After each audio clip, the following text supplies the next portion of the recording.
오늘 사무엘상 8장은 이스라엘 백성들이 하나님에게 우리도 왕을 세워달라 이렇게 요구하는 그런 부분을 기록하고 있습니다. 자, 먼저 8장 1절을 보시면 사무엘이 늙음에 그의 아들들을 이스라엘 사사로 삼았다. 자, 우리 동양 정서에서는 이게 별 문제되는 걸로 여겨지지는 않을 거예요. 아버지가 왕이면 아들이 왕이 되는 게 당연하고, 또 아버지가 양반이면 그 자식이, 사실은 조선 사회 출발도 양반은 그런 신분의 개념이 아니죠. 왕에 의해서 벼슬을 받은, 사실은 현직 관료만을 의미하는 표현인데, 그러니까 문반 혹은 동반이라 그래서 이제 문신들의 관료들, 그리고 이제 서반 혹은 무반이라 해서 이제 무신 관료들, 이 양쪽의 관료를 함께 부르는 표현이 양반이죠. 그래서 이제 정 1품부터 종 9품까지 18품계로 또 중앙직과 지방직 이렇게 합쳐서 사실은 현대적으로 말하면 공무원만 통칭하는 게 양반입니다. 내가 공무원 퇴직했다. 근데 여전히 공무원입니까? 아니죠. 출입증 반납해야 되고 더 이상 자신이 근무하던 그 관공서에 함부로 출입할 수 없죠. 민원실에야 들어갈 수 있겠지만 근무하던 자기 방 혹은 중요 문서를 비치해 놓은 곳, 내가 전직 과장이다, 국장이다, 차장이다, 그렇다고 해서 거기에 들어갈 수 있는 게 아니죠. 또 아버지가 공무원이라고 해서 그의 자식들, 손자들이 공무원이냐? 그거 아니거든요. 근데 어느 사회든지 처음 출발은 그렇지 않지만 이게 이제 신분화 되어지는 이제 그런 과정을 겪게 돼요. 우리나라 동양의 정서가 이게 훨씬 더 강해요. 그러다 보니까 1절을 보면서 우리 한국 성도들은 별 문제 의식 없이 이게 지나쳐 버릴 수 있어요. 자, 1절을 보니까 아들들을 뭐로 삼았다 합니까? 사사로 삼았다고 하죠. 근데 사무엘서 전에 있는 사사기를 보십시오. 이와 근사한 유사한 사례 자체가 아예 없어요. 사사의 아들이라고 해서 사사가 되는 게 아닙니다. 사무엘이 임의로 자기 아들들을 사사로 세울 수가 없어요. 근데 참 기이하게도 사무엘서는 이 부분에 대해서 잘했다 잘못했다 논평을 안 하죠. 분명히 이게 좀 중대한 잘못이라면 2절 3절 어간쯤에 사무엘이 연로해진 나머지 실수했다, 이런 식의 표현이 있어야 될 터인데 그 표현을 아예 안 해버려요. 그래서 신학자들이 왜 그럴까? 이걸 잘못 안 했다는 것인가? 신학자들의 견해는 대충 두 가지로 나누어집니다. 굳이 말할 필요가 없이 명백한 잘못이기 때문에 논평할 가치를 성경의 저술자도 느끼지 못했다. 우리한테는 궁금하고 의아하고 잘한 건가 잘못한 것인가 성경에 좀 말해주면 좋을 텐데 하는 생각이 들지 모르지만 당대의 사람들이 볼 때는 말할 필요나 가치도 없는 명백한 잘못이다. 더 나아가서의 문제는 4절부터 오늘 우리가 메인으로 살펴볼 이것에 대한 백성들의 피드백, 백성들의 반응. 아무리 사무엘이 잘못해서 유례가 없는 아들들을 사사로 세웠다 하더라도 왕을 세워달라고 하는 이 행동이 너무나 잘못됐기 때문에 사무엘의 잘못은 오히려 묻혀버렸다. 이런 거죠. 우리 인간 사회에 이런 일이 허다하죠. 좀 나쁜 일이 생기면 더 큰 이슈가 벌어지면 그 나쁜 일은 사람들의 기억 속에 사라져버려요. 아마 권력자들이 일부러 그런다는 루머도 돌죠. 진실이야 주님 오시는 날 명명백백하게 드러나겠지만 이제는 우리나라 국민들이 대충 알죠.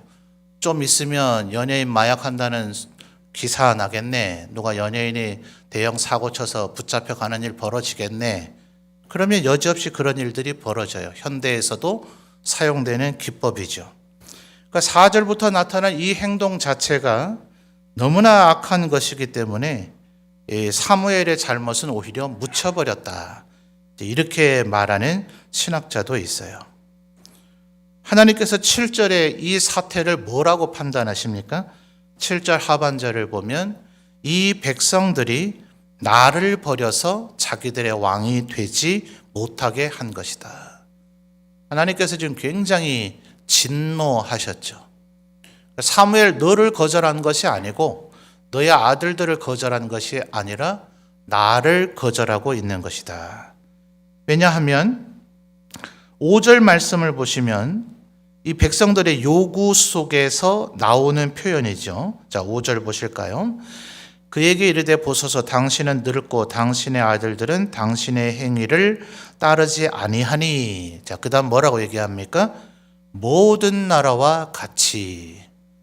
다른 나라도 다 이래 합니다. 이 얘기거든요.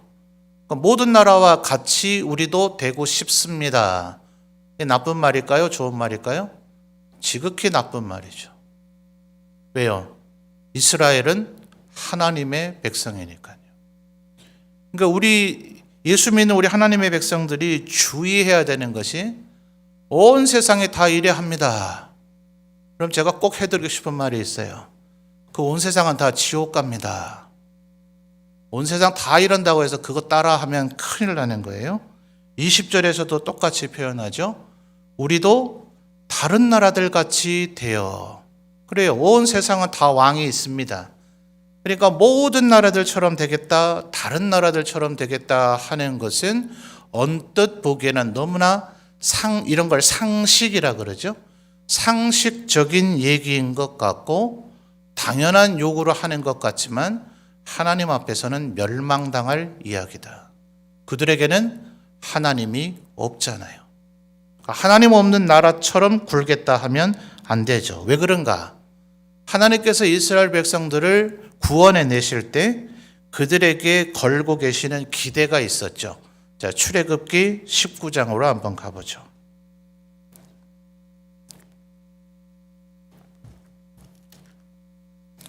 출애굽기 19장 4절부터 6절까지 말씀을 보겠습니다.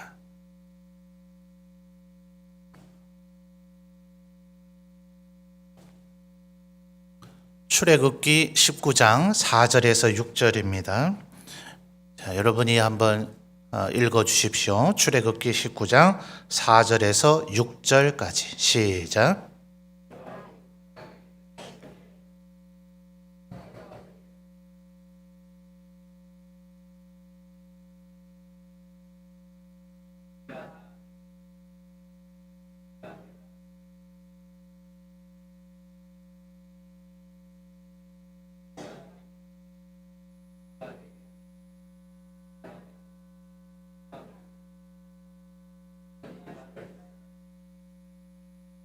아멘.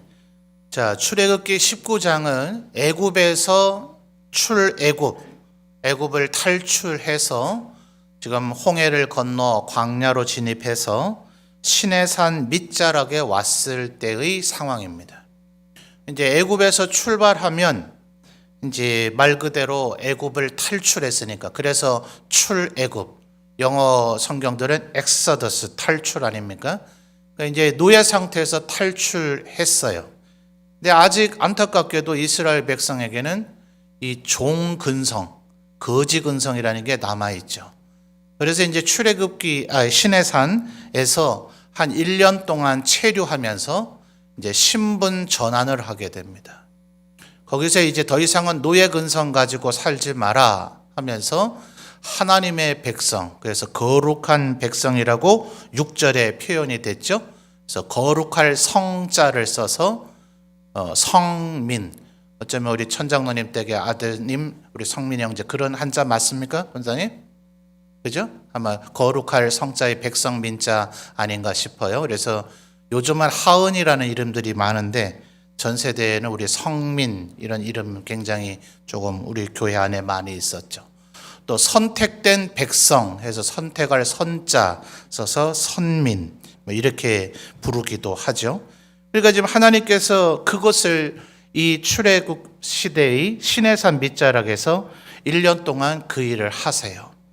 그러니까 이제 하나님께서 너희와 내가 마치 부부처럼 너희는 내 신부가 되어서 같이 산다. 그래서 신학적으로 볼 때 하나님을 예배하는 장소인 이 성막, 이것이 회막이 성막이 되고 그것이 성전이 되고 회당이 됐다가 이제는 교회당이 됐죠. 예배당이 됐는데 이것은 마치 하나님과 우리가 결혼해서 사는 신혼살림집, 신방과 같다. 신학자들은 이제 그렇게 표현을 합니다.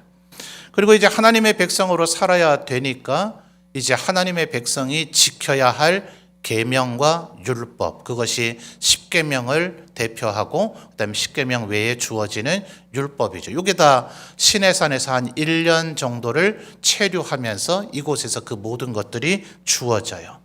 자, 그러니까 지금 6절 말씀을 보면 이스라엘은 이 세상의 여타의 나라와 똑같으면 안 돼요. 어떤 나라가 돼야 됩니까? 제사장 나라가 돼야 돼요. 레위인과 아론의 자손 또 솔로몬 왕 때 이후로는 사독의 자손만이 제사장이 되는 것이 아닌 이스라엘 백성들 전체다가, 그래서 베드로 사도가 베드로전서 2장 9절에서 예수 그리스도를 믿는 우리는 다 왕 같은 제사장이다 말하는 이유가 바로 여기 있는 거예요. 그러니까 이게 뭐 내가 아론의 후손이라도 된 것 마냥, 멜기세덱의 후손이라도 된 것 마냥, 예수님과 비슷한 대제사장이 된 것 마냥 폼 잡는 일로 생각하면 큰일 나고요. 우리는 다른 나라와는 달라야 된다. 이 세상의 이방인들과는 달라야 된다.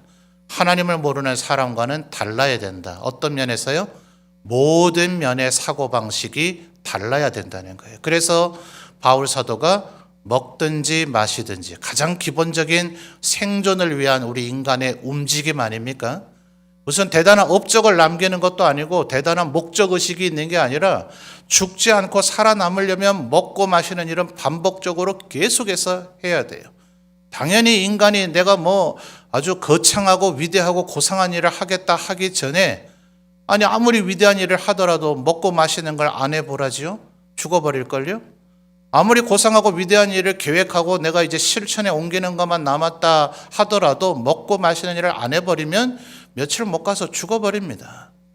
그러니까 먹고 마시는 일은 그 어떤 존재라도 무조건 반드시 당연히 해야 될 일인데 그 일조차도 하나님의 영광을 위해서 하라. 이게 바로 예수 믿는 하나님의 백성된 우리들의 이 세상 사람들과의 차별성과 구별점이란 말이에요. 우리는 언제나 생각을 아예 달리 해야 돼요. 온 세상 사람이 이렇게 합니다. 그래서 어쩌라고요? 그건 그들의 방식이고 우리는 하나님의 백성으로서의 우리의 방식이 있어야 된다 하는 거예요. 그래서 하나님께서는 내가 너희를 제사장 나라로 삼겠고 거룩한 백성이 되겠다. 이게 출애굽의 대가입니다. 출애굽의 은혜를 입은 이유예요. 도대체 뭘 잘했다고 이스라엘 백성들을 거기서 건져줘야 됐냐고요. 그들이 400년 동안 노예 생활을 함에도 불구하고 하나님을 기억했나요? 하나님만 잘 섬기겠다고 그들이 간절히 기도하고 있었나요? 그래서 모세가 오자마자 드디어 하나님께서 선지자를 보내셨군요 하면서 모세의 말에 비록 고통이 뒤따른다 하더라도 순종했나요? 아니죠. 누가 너를 불렀길래 뭘 우리가 지금 건져달라고 했다고 우리를 오히려 더 힘들게 만드느냐? 출애굽이 완성되기도 전부터 모세에게 그렇게 대항하고 반항하고 불평했죠. 뭘 이쁘다고 하나님께서 건져주세요. 그래서 그들을 출애굽시켜준 하나님의 그 은혜는 이제는 거룩한 나라, 제사장 나라, 그리고 거룩한 백성으로 살라는 하나님의 은혜다. 이것 또한 이게 바로 빚진 자죠. 이미 하나님께서 그렇게 하셨으니까 우리가 이제는 하나님의 백성답게 살아야 되는 겁니다. 그러니까 오늘 우리가 읽은 사무엘상 8장에서처럼 우리도 모든 나라처럼 왕 세워주세요. 우리도 다른 나라들 같이 왕 세우게 해주세요. 이러면 됩니까? 안 됩니까? 안 된다 하는 거예요. 이것 때문에 사무엘의 잘못은 아예 거론할 가치조차도 없더라 하는 거예요. 자, 그러면 과연 이스라엘 백성들에게는 왕은 절대로 세우면 안 되는 건가? 자, 창세기 17장으로 또 가보죠. 창세기 17장입니다.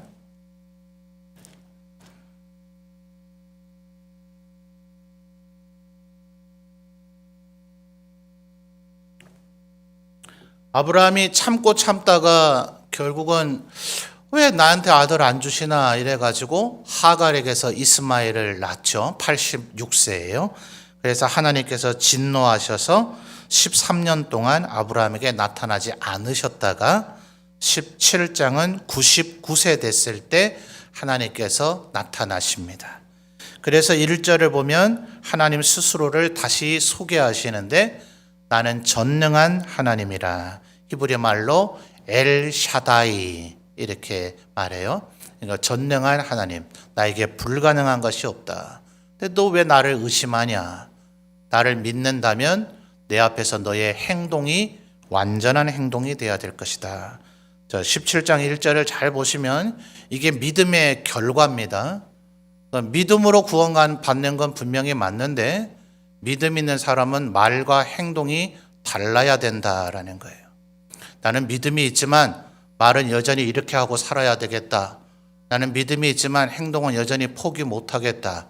하나님께서 너에게 믿음이 있음을 내가 모르겠다. 예수님도 얘기하시죠. 나무는 뭘 보아서 알아요?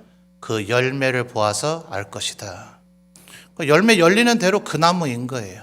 선한 열매를 맺은 자는 선한 나무인 것이고 악한 열매를 맺는 자는 악한 나무인 거죠. 심지어 더 나아가서는 열매를 못 맺으면 찍어서 불에 태워버려요. 그러니까 우리는 난 최소한 악한 열매는 안 맺었어 이러고 있으면 큰일 납니다. 반드시 선한 열매를 맺어야 되지 못 맺으면 죽습니다. 구원받지 못합니다. 실상은 믿음이 없었던 겁니다. 자, 그런데 6절 말씀을 보면 바로 이때 이제 99세 때 나타나셔서 하나님께서 아브람을 아브라함으로 바꾸시고 사레를 사라로 바꾸시면서 같은 단어가 나와요. 6절을 먼저 볼까요? 내가 너로 심히 번성하게 하리니 내가 네게서 민족들이 나게 하며 그다음 뭐가 나와요? 왕들이 네게로부터 나오리라. 요건 아브라함에게 하신 말씀이에요. 16절 볼까요? 자, 16절은 여러분이 읽어주세요. 요것은 사라에게 하는 말입니다. 시작.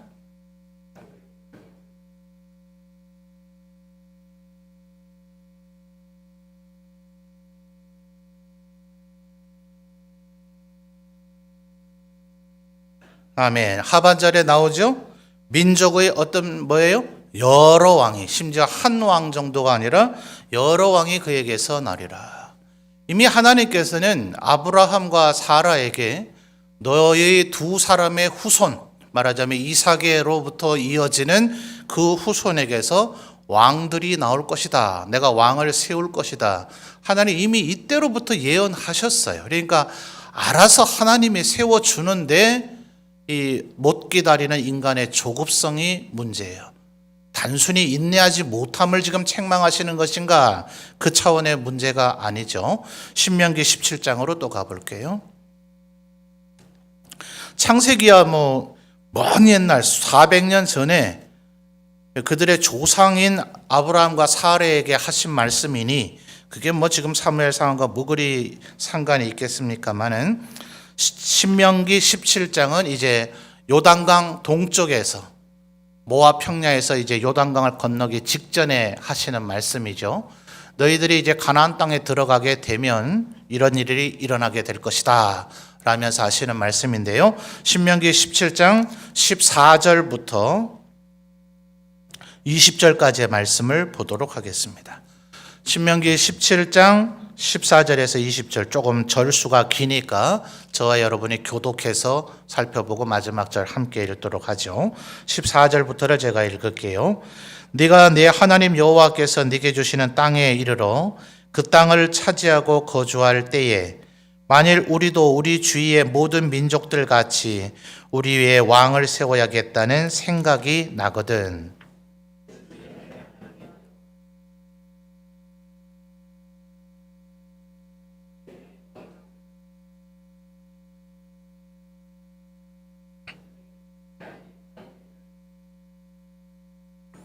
그는 병마를 많이 두지 말 것이요 병마를 많이 얻으려고 그 백성을 애굽으로 돌아가게 하지 말 것이니 이는 여호와께서 너희에게 이르시기를 너희가 이후에는 그 길로 다시 돌아가지 말 것이라 하셨음이며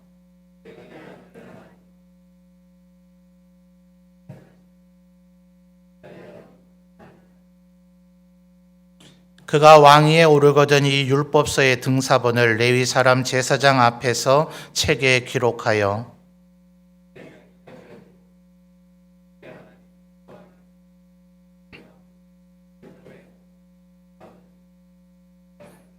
함께 봅니다. 그리하면 그의 마음이 그의 형제 위에 교만하지 아니하고 이 명령에서 떠나 좌로나 우로나 치우치지 아니하리니 이스라엘 중에서 그와 그의 자손이 왕위에 있는 날이 장구하리라. 아멘.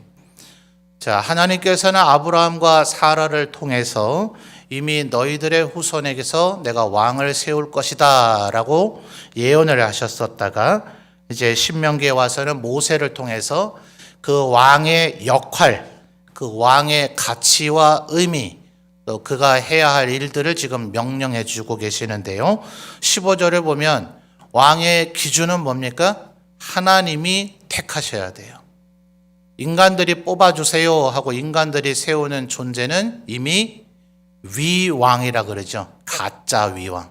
가짜 왕이란 뜻이죠. 위왕. 이미 위왕입니다. 그래서 신학자들이 이렇게 얘기해요. 위왕이 되면 안 되고 부왕이 돼야 된다. 자, 여러분들 우리 전도회에서 임원을 세울 때 회장도 뽑고 서기도 뽑고 회계도 뽑는데 그런 직책들에 꼭 부자 달린 사람들을 붙여놓죠. 부회장, 부서기, 또 부회계, 경우에 따라서는 총무에도 부총무. 왜 그래요? 그 장들이 뭐 서기든지 회계든지 원임원, 정임원이 하는 것을 도우라. 혹은 그 정임원이 유고가 됐을 때 그 역할을 대리한다. 이런 개념이죠. 이제 아마 우선적으로는 사실은 권위가 되는 상황이 그렇게 빈번하지 않죠. 거의 아마 안 일어납니다.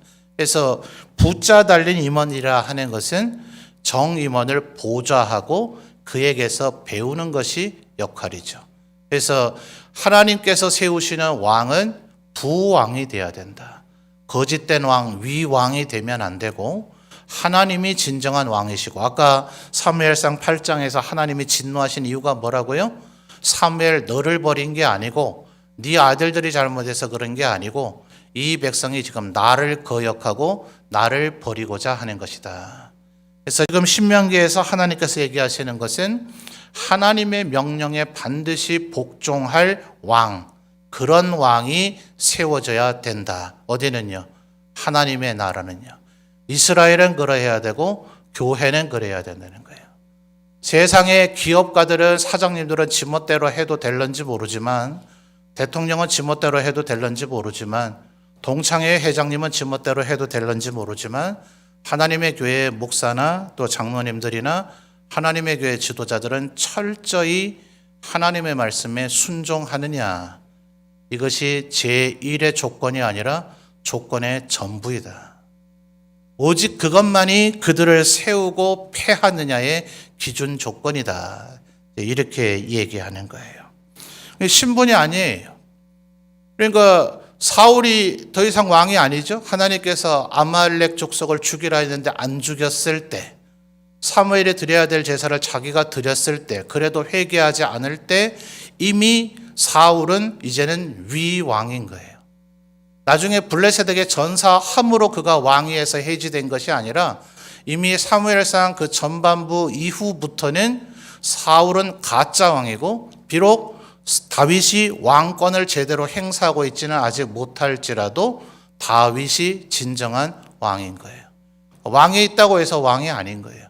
목사직을 현재 유지하고 있다고 해서 목사가 아니라 하나님의 말씀에 순종할 때만 그가 목사인 것이지 그렇지 않으면 그는 적그리스도와 다를 바가 없다. 이게 우리 종교개혁의 정신이기도 해요. 웨스트민스터 신앙 고백서에서 적시하기를 교황은 적그리스도다. 왜요? 그가 하나님을 대적하고 하나님의 말씀에 불순종하고 하나님의 교회를 찬탈하고 하나님께 돌려져야 할 영광을 자기가 가로채고 있기 때문에 교회 안에 누구라도 이렇다. 가장 핵심이 뭡니까? 20절에 교만하지 말아야 된다. 하나님 앞에서 교만한 것은 백성들 앞에서 교만한 것은 백성 앞에 교만한 게 아니라 하나님 앞에 교만한 거다. 하나님께서 그 꼴을 보시고 이러시는 거예요. 내가 언제 네 보고 높아지라고 했냐? 너는 더 낮아지라고 했는데 네가 왜 감히 높아지냐 하니까 백성보다 더 혼나게 되는 거예요. 율법의 정신이 그렇죠. 지도자들에게 대한 처벌은 더 엄격해요. 그러니까 지도자가 된다는 건 몹시 두려운 일이에요. 일반 성도들이나 일반 백성에 비해서 훨씬 더 고강도의 책임과 의무, 도덕적 순결과 성결을 요구받고 있기 때문에 그래요. 굉장히 그래서 명예가 아니죠. 이제 우리 교회 앞으로 또 우리 교회 일꾼들을 세워야 될 터인데 교회 일꾼이 된다는 것은 절대로 명예로움이 아닙니다. 명예로울 것 같으면 애진하게 그만두셔야 돼요.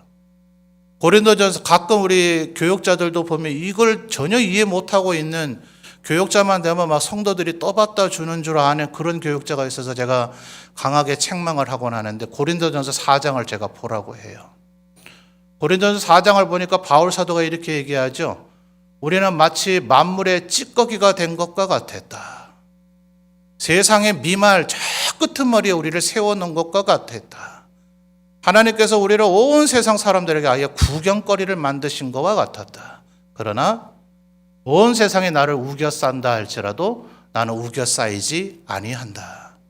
아무것도 가진 것이 없지만 나는 모든 것을 가진 자다. 이게 하나님이 세우신 자들의 특징인 거예요. 이게 안 되면 그 사람은 하나님 세운 사람이 아닌 거고, 그러니까 그 역할을 맡고 있어 봐야 감당도 못할 것이고 하나님 앞에 인정도 받지 못할 것이고 끝내는 사울 왕처럼 버림받게 될 것이다. 얼마나 비참해요.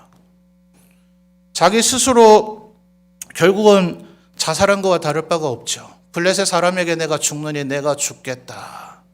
결국은 뭐 자기 스스로 자살한 거죠. 그런데 이제 아말렉 사람이 공을 얻으려고 뭐 신학자마다 조금 얘기는 논평은 좀 달라요. 사울이 거의 목숨이 끊어질랑 말랑할 때 이 아말렉 사람이 마지막 숨통을 끄는 것이다 라고 보는 이도 없지는 않으나 이미 사울은 스스로 자살해서 죽은 거죠. 그런데 아말렉 사람이 내가 죽였다 하면 다윗이 상을 줄까 싶어가지고 내가 숨통을 끊었다 했다가 네가 감히 하나님의 기름 부음 받은 자여 죽이기를 주저하지 않았느냐 하면서 오히려 그를 다윗이 죽이게 되죠.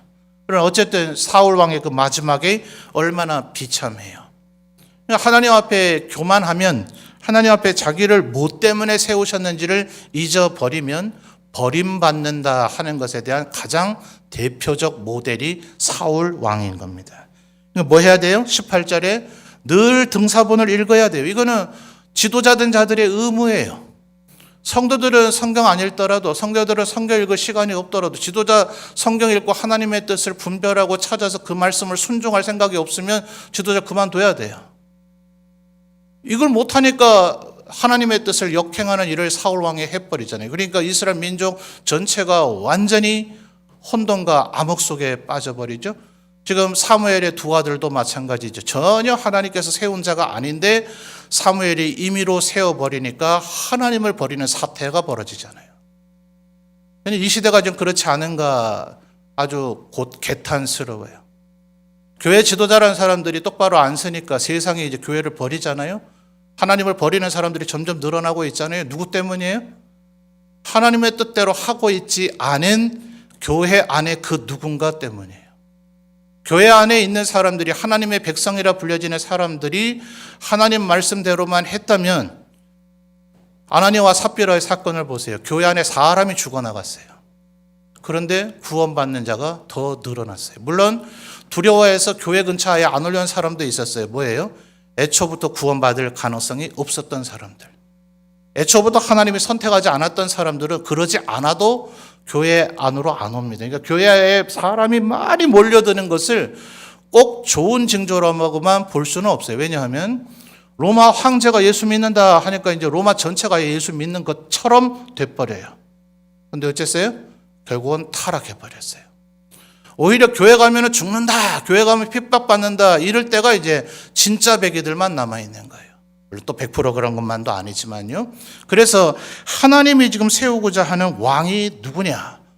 인간이 세우고자 하는 왕이 누구냐? 요 차이가 있다는 것을 명확히 아셔야 돼요. 그래서 16절, 신명기 17장 16절에서 뭐라 그래요? 특징이 그는 병마를 많이 두지 않아요. 17절에 아내를 많이 두지 않고, 그리고 17절 하반절에 은금을 귀히 여기지를 않아요. 오직 19절에서 얘기하는 것처럼 하나님의 말씀을 평생에 자기 옆에 두고 읽어서 하나님 경외하기를 배우고 지켜 행하는 것. 그러니 20절에 교만하지 않고 좌로나 우로나 치우치지 않는 거예요. 자, 이게 하나님께서 세우고자 했던 왕이에요. 그러니까 하나님 앞에 힘들고 어려우면 하나님 우리에게 하나님이 세우시고자 하는 왕을 보내주소서, 이렇게 기도했어야 되죠. 그런데 자, 이제 사무엘서로 돌아와 보죠. 아까 우리가 이미 살펴봤습니다만 5절에서도 그러하듯이 모든 나라와 같이 우리에게 왕을 세워달라. 또 20절에서 우리도 다른 나라들 같이 왕이 있어야 되겠다 얘기를 하니 18절에 하나님께서 사무엘을 통해서 하시는 대답이 뭡니까? 18절에 그날에 너희는 어떤 왕요? 너희가 택한 왕. 자, 아까 신명기 17장에서 얘기한 하나님이 택하신 왕이 아니죠. 그러니까 우리가 왕을 원하고 우리가 왕을 세우면, 자, 20절에 우리라고 하는 단어가 얼마나 많이 나오나 20절을 한번 볼까요? 자, 20절. 우리도 다른 나라들 같이 되어, 그 다음 뭐예요?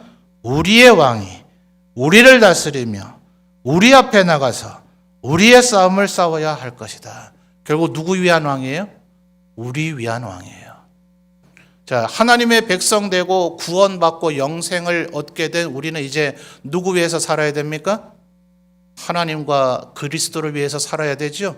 그러니까 아까 설교 서두에서 말씀드린 것처럼 바울 사도의 고백과 같이 우리는 먹든지 마시든지 다 주의 영광을 위해서 살아야 되죠. 그러니까 마찬가지예요. 모든 영역이. 내가 남편이 됐다 그러면 아내가 날 위해 존재하는 게 아니고요. 내가 아내를 위해서 그리스도께서 그렇게 하셨듯이 에베소서 5장에서의 우리 결혼의 가치와 의미에 대해서 바울 사도가 그렇게 가르치잖아요. 그리스도께서 우리를 사랑하셨듯 사랑하는 것이 네가 아내를 얻을 이유다. 그리스도에게 우리가 복종하듯 네가 남편에게 복종하는 것이 네가 남편을 얻어야 될 이유다. 하나님께서 우리를 사랑하셨듯이 그렇게 자식을 하나님의 교훈과 훈계로 가르쳐야 되는 것이 부모된 자의 도리다. 우리가 하나님께 순종하는 것처럼 부모님께도 순종하고, 최소한 그가 하나님을 모르고 악한 일을 너에게 명할지라도 최소한 공경은 해야 되는 것이 하나님의 백성의 도리다. 너의 부하 직원이라고 해서 함부로 대하지 마라. 인격적으로 비인격적으로 대하지 마라. 그들에게 줘야 할 정당한 임금을 착취하지 마라. 나는 세상 사람들만큼은 줬다. 하나님 앞에서 큰일 날 소리다. 하나님께서 그들에게 주지 아니한 것을 너에게서 찾을 것이다. 하나님 얘기하시죠.